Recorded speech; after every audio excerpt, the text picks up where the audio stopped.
du Front commun pour le Congo. Le Front commun pour le Congo, FCC en sigle, s'indigne de l'attaque ce jour de la résidence du président de la République honoraire, Joseph Kabila Kabange, par des inciviques portant des insignes distinctifs du parti politique UDPS.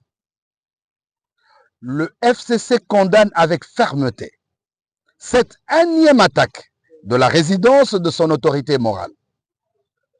Comme les précédentes, elle participe d'une stratégie de provocation et d'intimidation de la part d'un pouvoir pyromane, démagogue, incompétent et qui, face à l'absence de résultats, est de plus en plus aux abois et donc en quête permanente de boucs émissaires, d'incidents politiques et de troubles à l'ordre public pour détourner l'attention du peuple congolais de son incapacité à gouverner le pays, à garantir l'intégrité territoriale nationale et à assurer la sécurité de la population et à préserver le pouvoir d'achat des Congolais. Le FCC exige des poursuites judiciaires, que ces poursuites judiciaires soient engagées en procédure de flagrance contre toutes les personnes directement ou indirectement impliquées dans cette attaque et que des sanctions sévères soient prononcées contre les coupables afin de décourager toute récidive. Prenons à témoin l'opinion nationale et internationale.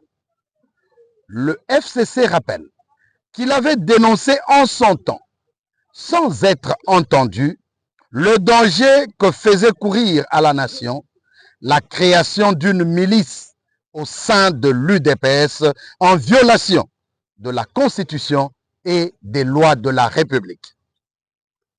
Le FCC tient donc le pouvoir en place, initiateur et protecteur de la dite milice, seul responsable de l'attaque ce jour de la résidence de son autorité morale, comme des actions tout aussi répréhensibles, mais jamais punies, à ce jour menées par la même milice contre plusieurs autres citoyens congolais à travers le pays. Rappelons que la violence engendre la violence. Le FCC tient le même pouvoir, tout aussi responsable de toute conséquence éventuelle susceptible de découler de la frustration, chaque jour de plus en plus exacerbée, d'un peuple livré à la merci des hors-la-loi dans l'indifférence, sinon l'instigation des autorités investies de la puissance publique et qui donc sont censées protéger ses droits. À bon entendeur, salut. Fait et rendu public le 31 juillet 2024 pour la conférence élargie des présidents Raymond Tshibanda Tunga Mulongo.